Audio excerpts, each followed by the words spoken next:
Thanks for joining us again on Miller Meadows. I'm Lori and welcome to my kitchen. Today I want to share with you how to pressure can chicken. I found an amazing deal on chicken legs and they are seriously one of the easiest things to can ever. They're all the same size, the same shape. There's really not much prep work to it. It's so simple. It's so rewarding. And canned meat is honestly a staple in our kitchen, and chicken specifically. Now, we usually raise our own meat, but if I come across a great deal in the grocery store, you better believe I'm buying it, I'm canning it, I'm storing it, because we just use that much. I use canned chicken in everything from chicken salad sandwiches, pasta and chicken, cold salads. I use canned chicken in hot casseroles, in soup. I used canned chicken in quesadillas. I will put some in the oven, my canned chicken.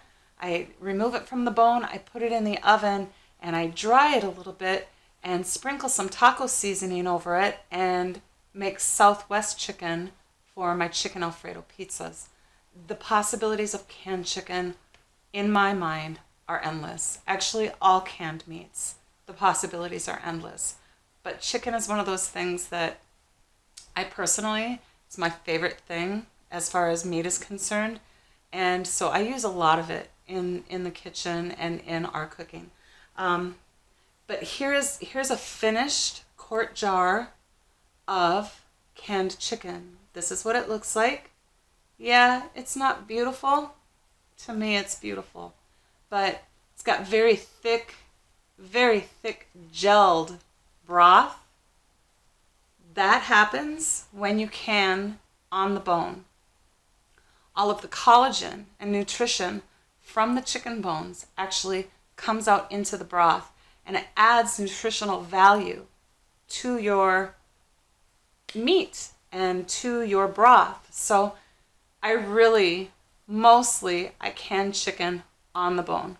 Now there is a difference in canning times between on the bone and off the bone. Now one would think that canning on the bone would take additional time. It really doesn't. It's a shorter canning period than if you're going to go boneless chicken.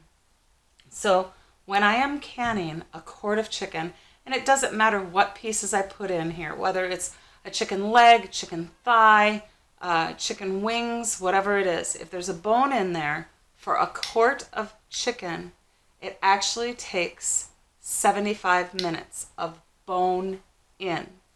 Now if this was boneless chicken, like chicken breasts that I've just cut up the meat and packed in the quart jar, it takes 90 minutes. No bone, 90 minutes. Bone in, 75 minutes per quart. But anyway, I want to share with you how quick, easy, and simple this is. I really want to get across to those of you who have never used a pressure canner before. I know that there's fear connected to using pressure canners. I want to help you get over that fear. It's so simple, seriously. And today's canners have pretty much taken all of the guesswork out of it and pretty much taken all of the danger out of it too. So, all right. So I found chicken on sale. All it is legs. That's all I got, legs. 69 cents a pound. So I literally bought 30 pounds. I bought 6 flats, 5 pounds a piece. Now what I've done is I've taken the skin off of my drummies, okay? You can your chicken with the skin on. I prefer not to do that. In this particular instance, it adds a lot of excess fat to the jar and it doesn't look very appealing at all. So I always choose to take my skin off of the chicken when I'm canning it. I have found that if your chicken is partially frozen, it's much easier to take that skin off of these legs or drummies, whatever you want to call them. But in a quart jar, I can usually get 5 or 6, depending on the size of the drumsticks. You know, it depends on if they're super meaty or if they're a little bit skinnier. But you just play around with it at home. You'll figure out your own method and how many you can fit into a quart jar. But right now I'm going to angle the camera down so that you can see how quick and easy this is. This is 30 pounds of chicken, and I will show you how quickly I can pack these jars. So I've de-skinned my chicken. And generally what I do is I take 2 drumsticks and stick them right side up. I stick a third one in there right side up, and then I take another one and turn it upside down so that that bone is pointing down, and I kind of fit that in between the other bones. Kind of hold your meat to the side, whatever you got to do, and pack that in there. Guess what? That jar is done. So we're going to do that again. 1, 2, 3 of them right side up. 2 of them upside down. Now if I don't feel like there's enough meat in there, I can always find a smaller drumstick or leg and pack it down in there. But you know what? That feels like it's pretty tight for me. So I'm going to leave it at 5. So we got 3 right side up.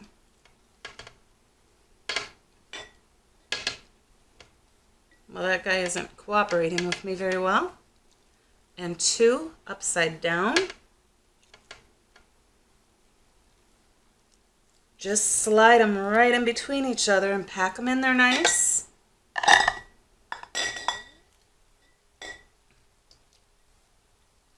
There's my 3. You know what? Now this is a perfect example.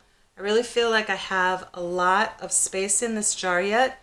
There's 2 larger drumsticks and 1 smaller one. I'm going to fit another big drumstick down in there.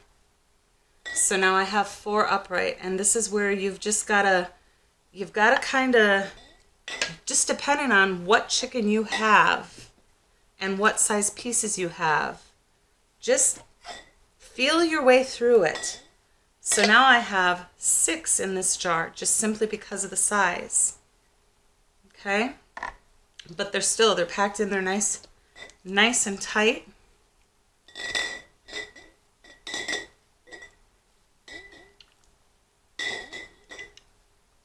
All right.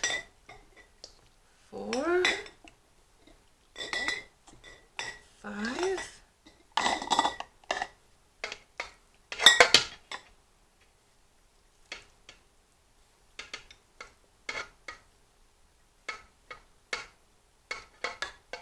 That one wants to loop over funny. Now that was another one where there was smaller drumsticks. So I'm going to stick 4 in the bottom right side up and try to fit 2 upside down. Perfection. So it's all a matter of what fits in your jar, in your opinion, the right way. And it depends on the size chickens that you're dealing with. The size drumsticks. And there again, I found that I needed a 4th one on that bottom layer. And just press them in there nice and tight.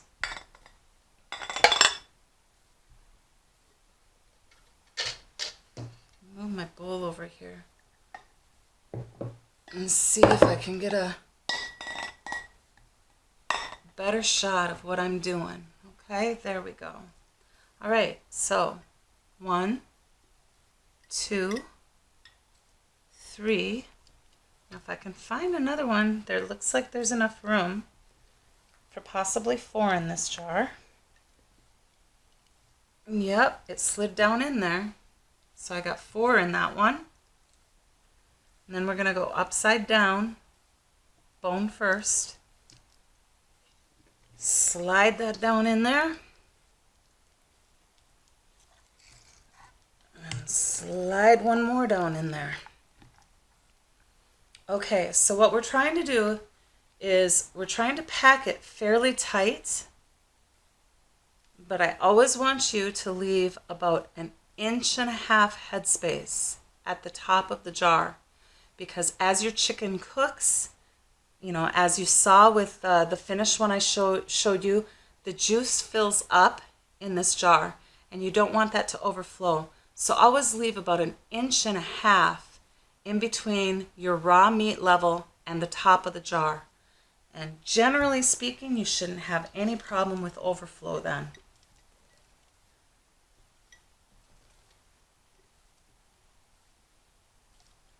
That was a pretty big one. So start packing the upside down ones in there. Yep, that feels pretty good. I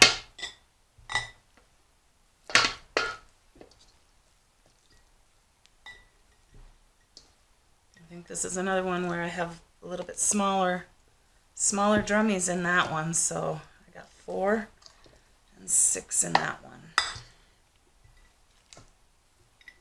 It's all a game of space in those jars, and don't be afraid of really pressing these in there, because you really don't want a whole lot of slop and space in that jar. You want to pack them pretty tight.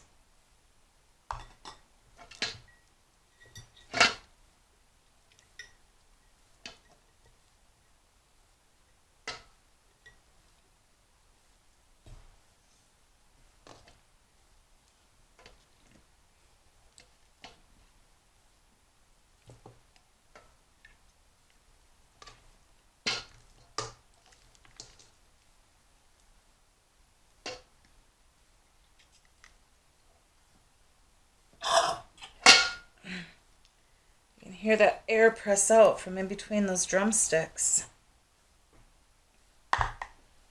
Okay, it looks like I'm going to actually be short a jar or two with this batch. I'll have to prepare another couple of jars because I still have a few chicken legs left, or maybe I'll just call this batch good and I'll cook up what I have left for supper in the oven. That might be a great idea. Okay, so got a soapy rag here I'm going to wipe my hands off with.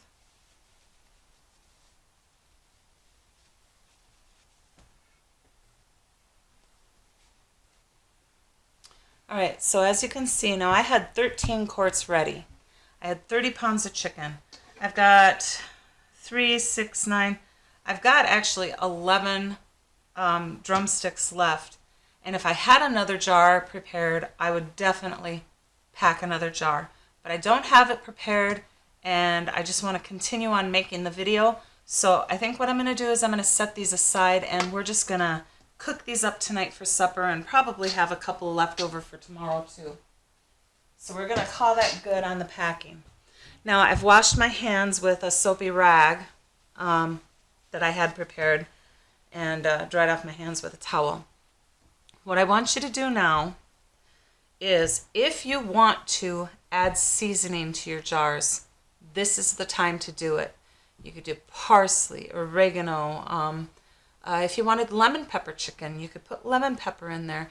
If you like the taste of like chicken bouillon, feel free to put that in there too. I have tried putting like a dry granular bouillon in my chicken before. I don't really like the taste of it. The finished product is not as appealing to me. What I really like to do is just simply the chicken and a little bit of salt. I like all of that natural chicken broth, and I don't like to put spices personally into my chicken just because I want it to be versatile in any use that I feel like cooking for that day. So I grab a jar of chicken and I want to make a quesadilla. There's no spices in there, And so I'm starting from just a plain chicken base, and I can do whatever I want with it. So I personally prefer not to put spices into my chicken when I'm canning it, but you do you. If you want a flavored chicken, this is the time to add your spices. But what I prefer to do is I just put a little bit of salt in there. Now, when you're using salt in a canning application, it needs to either be specifically canning salt, or it needs to be pink Himalayan salt or kosher salt, because none of those have iodine in it. If you use table salt generally has iodine in it, and you don't want to use that in a canning application. So I just take about a half a teaspoon per quart of chicken, half a teaspoon of, I use the pink Himalayan salt, and just dump that into each quart. This is how quick and easy it is. Nothing fancy there. I moved all of my jars out of the way so that hopefully I got a little bit better picture captured when I was packing that chicken in there for you. So I'll move my other quarts over that are already packed and add a half a teaspoon to each one of them also.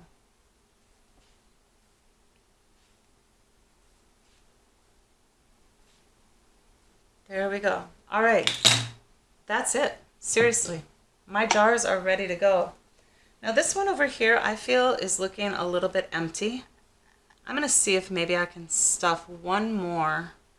Let's see, I've got 1, 2, 3, got 5 in that jar, but he looks and feels a little bit empty to me. So I'm going to see if I can find maybe a smaller leftover leg. Yep. Here's a smaller leg. I'm going to see if I can shove him down in there to a point where I feel happy with the level of the meat.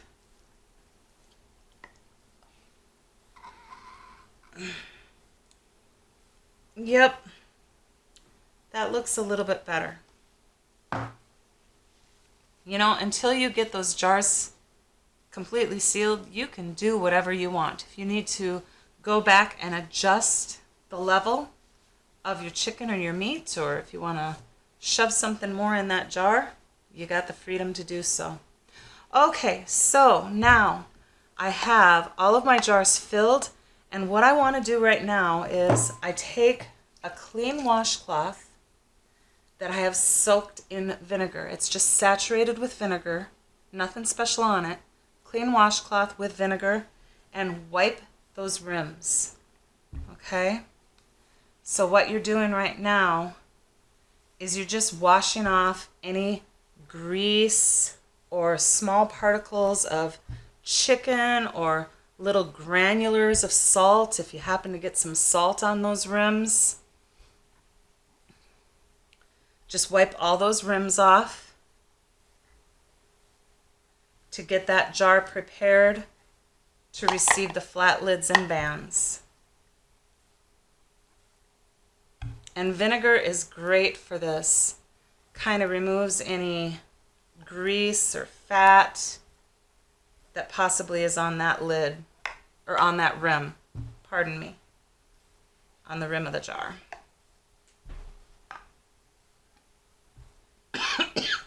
And that vinegar is going to make me cough. Pretty strong stuff. All right, so we have all of those washed off. Now we take our washed, brand new flat lids. And I always wash my flat lids just to make sure that there's no oils on them from the factory.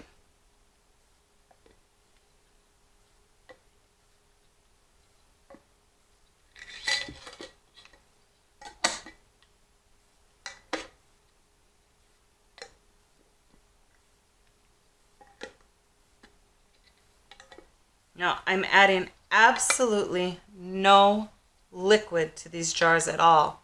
It is simply chicken and salt. That's it. It makes its own liquid as it's canning and cooking. So there's no additional liquid needed when you're doing this.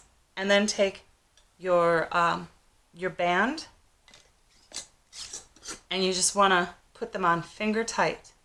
I don't want you to take your whole palm and really crank that thing on there. You just want to be finger tight. Okay? So I'll quickly put the bands on the rest of them.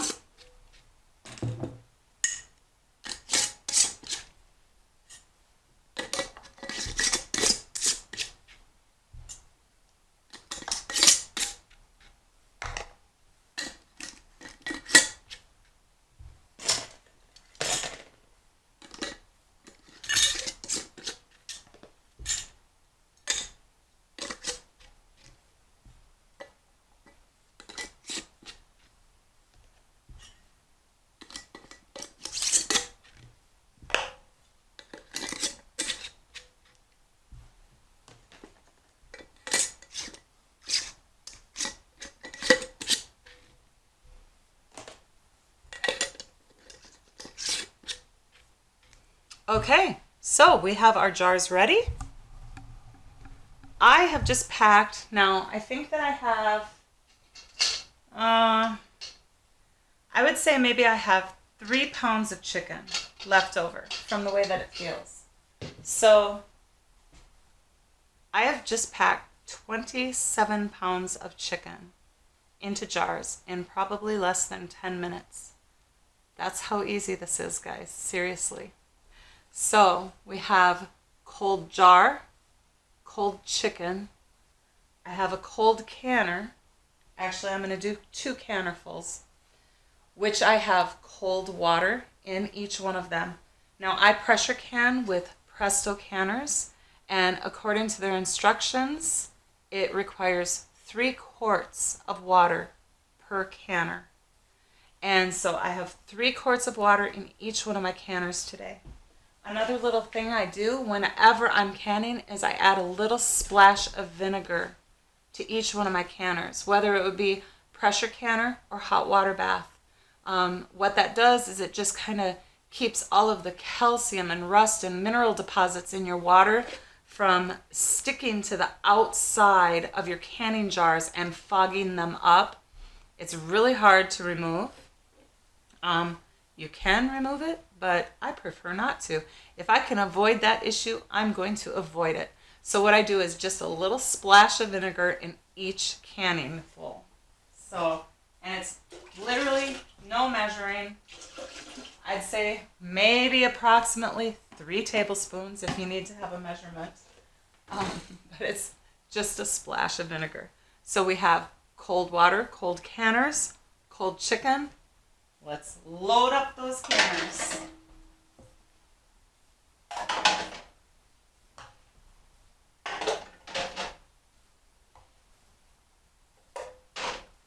Two, 4, 6, 7. All right, we got that one full.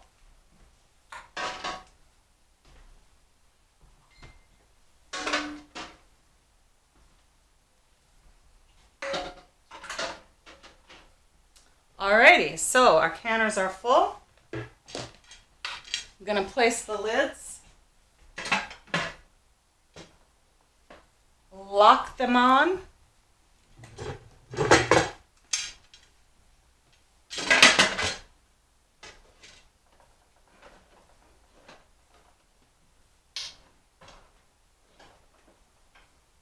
I just made sure that my canners were centered over the flame of each burner.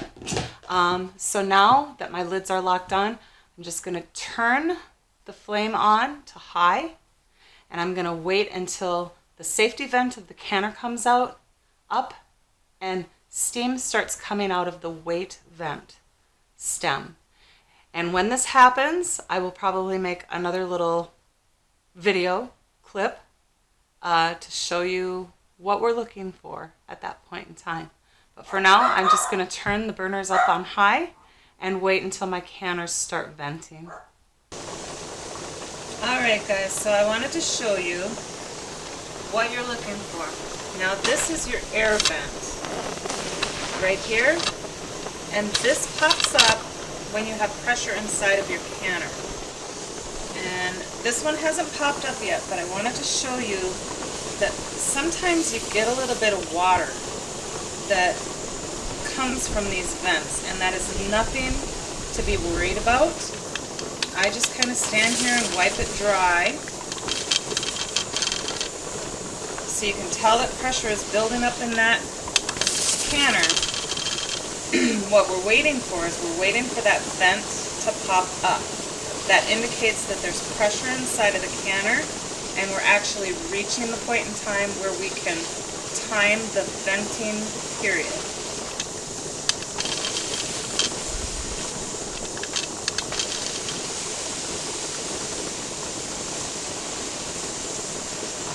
See it spitting and sputtering a little bit? That's not an issue at all.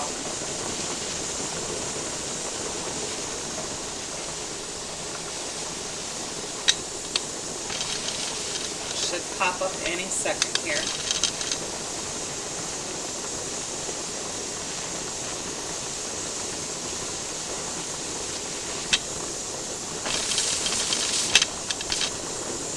There we go.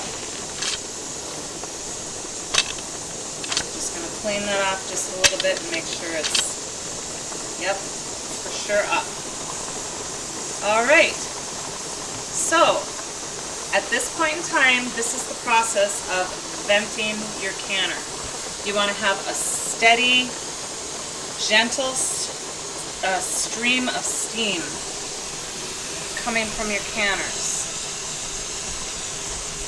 out of the vent pipe, and that's eventually where we are going to place our weight, is on those vent pipes. What I do at this point in time when I have the air vents are both up, I'm going to reduce my heat to medium, because I don't want that steam really coming out super strong. I don't want water spitting out of that thing.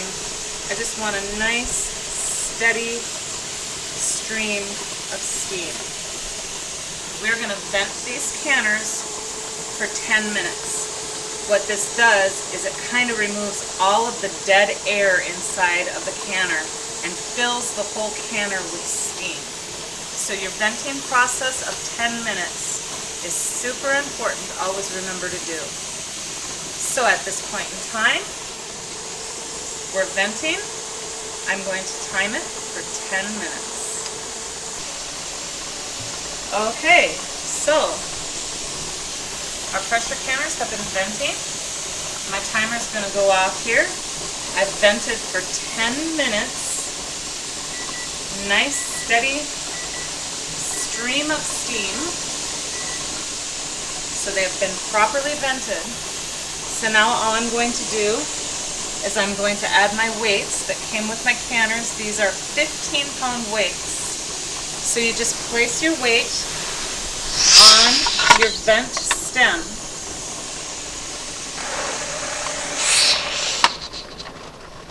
And what we're going to do now is we're just going to continue to let them build up pressure until we're at the proper pressure. Now for my altitude, I'm going to be canning this chicken at 11 pounds pressure.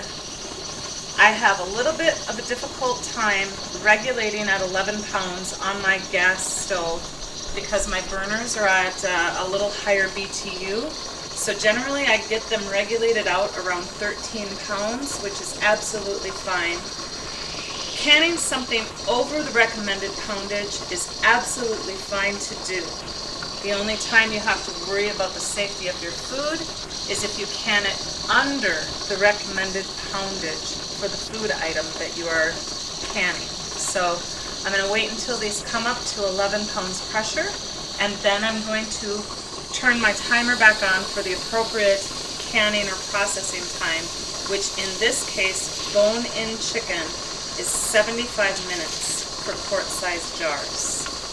So I'm just going to watch these and wait until they get up to 11 pounds pressure, and then I'm going to turn my timer on. Okay guys, so I have reached my 11 pounds pressure. Now I brought the pressure up in these canners over that medium heat that I used when I was venting the canner. I just left it on medium heat and let the pressure build up to my appropriate 11 pounds. I'm going to just slowly, little by little, kind of bump my burner down and see if I can maintain that temperature. And it's not going to happen immediately. You got to just kind of do it slowly. You don't want drastic changes in your pressure. Yep, this one is about ready to hit 11 pounds there too.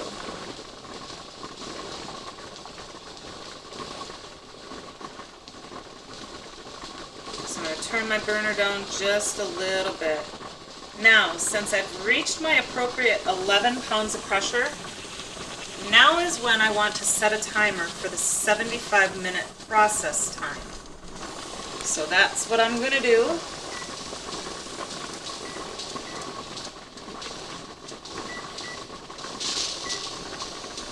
Do not start that process timer until you reach the appropriate poundage in your canners. This guy is going a little bit higher, so I think I can bump that burner down just a little bit more. Now I have 15-pound weights on both my canners, which means my weight will not jiggle or move until I reach close to 15 pounds pressure. It's fine for it just to sit there completely silent and still because I have not reached 15 pounds pressure. Those weights will only jiggle when I get up to that 15-pound mark. If you have a 10-pound weight, you're of course going to see a little bit of rocking going on, and you should with a 10-pound weight, but mine are 15-pound weights. So as long as I maintain underneath that 15 pounds, those weights are not going to move at all. Now you can see what I mean, that I have a little hard of a time regulating my canners at 11 pounds of pressure. I generally run around 13 pounds, and this is about where I can hold it at. And that's fine. Over the recommended poundage is fine. Under, that's when you can have dangerous food products. And this one is maintaining around 13 also, I see. So, a little bit of water, of course, you know, everything inside there is very steamy. So it's okay to have a little spitting and sputtering coming out of that vent pipe once in a while. But I'm just going to watch these for a little while. Now remember that you have pretty cold chicken in there, and so as it's heating and cooking, you got to kind of regulate the heat underneath your canner, because as the chicken gets hotter and more cooked inside the jar, of course, the pressure is going to be more easily built, and the inside of the canner will heat easier because your chicken is getting cooked through. So you do want to kind of keep an eye on them. You don't have to sit here and babysit them.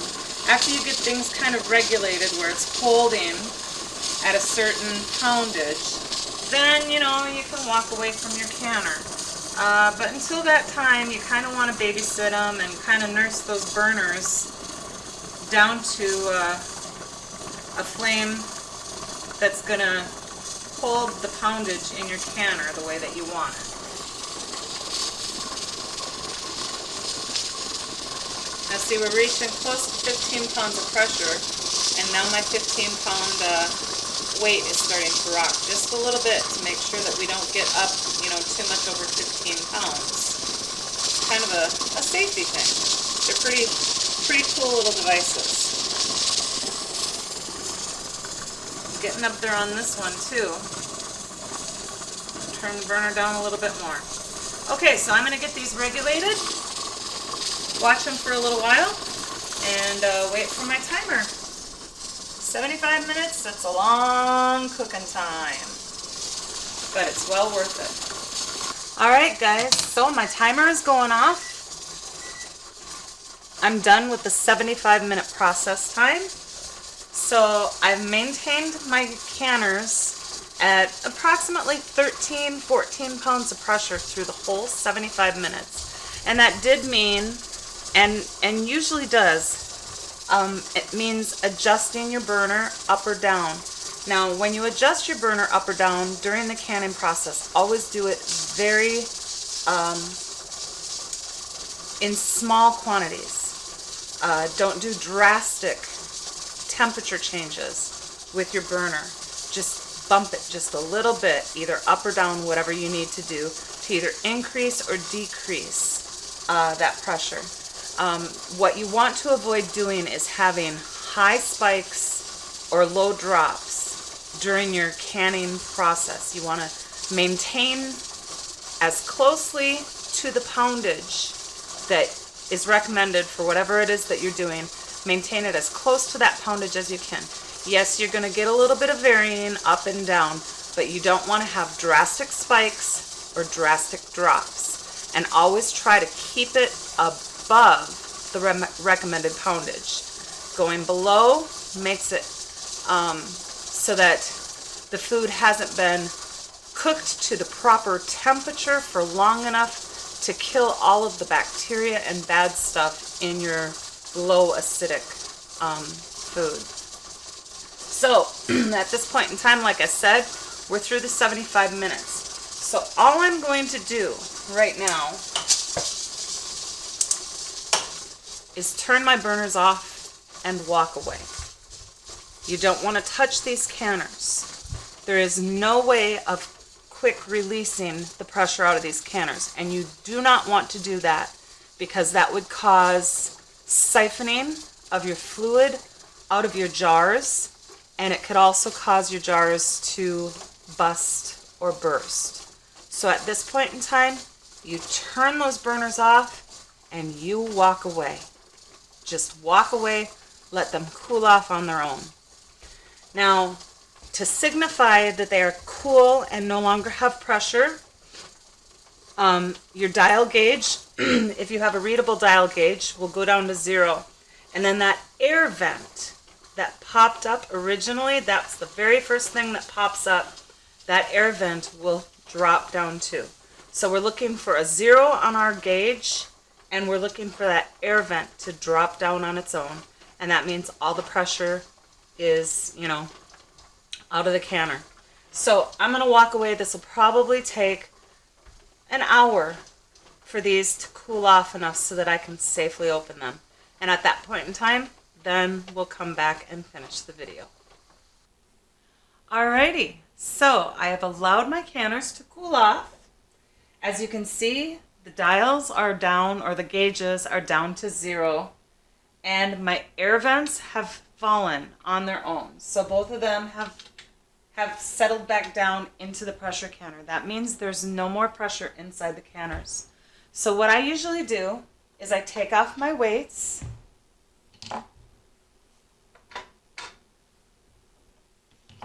and then I crack open the lids of the canner.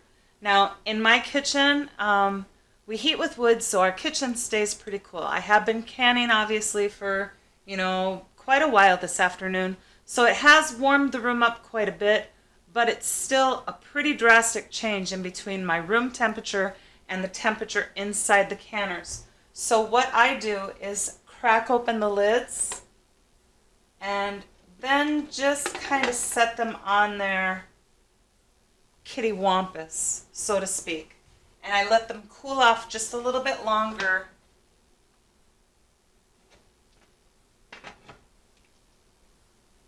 Just a little bit longer so that there's not such a drastic change when I take those extremely hot jars out of that hot canner into the cold air.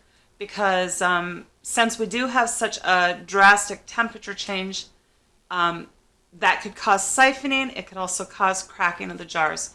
So you just kind of want to slow down that cooling process just a little bit when you're first taking them out of the canner. So I'm going to let them sit with the lids cracked open for about another 5, maybe 10 minutes at the most. And then we'll remove the jars from the canner at that point in time. All right, so I've cracked open my lids and let them cool down for a few minutes. I've already emptied one of the canners just to save a little time. Just like any other time that you take a lid off of something hot, make sure that you kind of tip it away from you so you don't steam burn your face. And this is the point in time that you need probably a specialized tool, which is called a jar lifter. Most of the new ones have like a rubberized coating. Mine doesn't. It's an old set from my mom, but it still works just perfectly fine.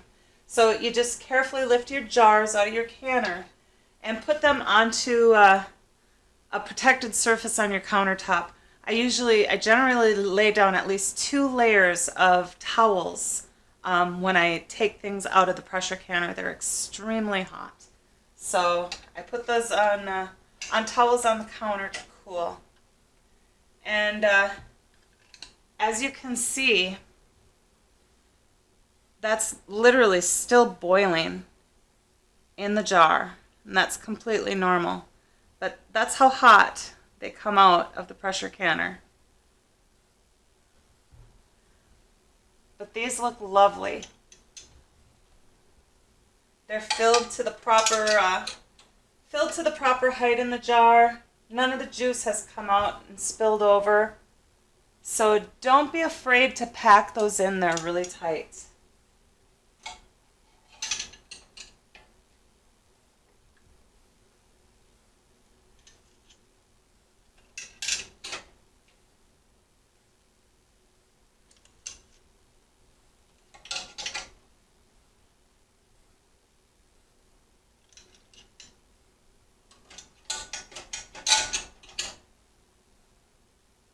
Just lovely.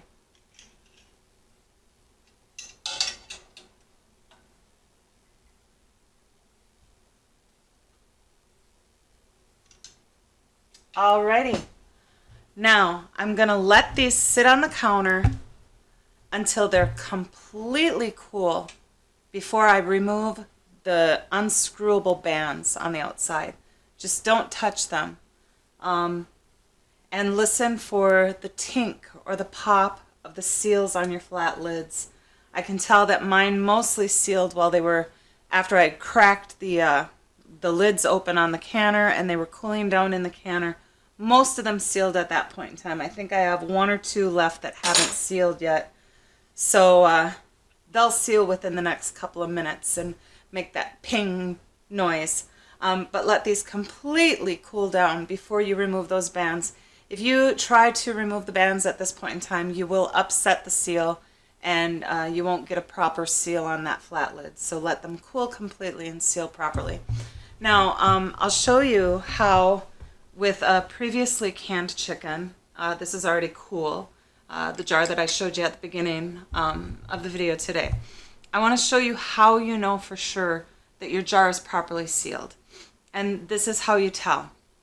In the center of the lid, you should not feel any back and forth give.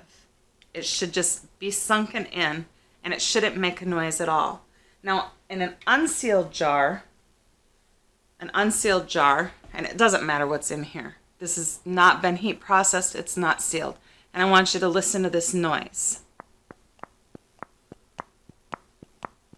You can hear that give back and forth. That means it's not sealed. So with my sealed jar, you don't get that noise. Another way to tell if your jar is sealed is if you take your fingers and just put your fingers on just the lid only. Don't, try not to hang onto the jar, but only hang onto the lid. You should be able to lift that whole jar. It should be able to hold its own weight just simply by the flat lid. That's another really good way of telling whether it's sealed or not. Now, another test, if you're just worried about whatever it is, another good test to tell if it's sealed is by taking just a teaspoon and tinking it on the lid. It should have a high sound,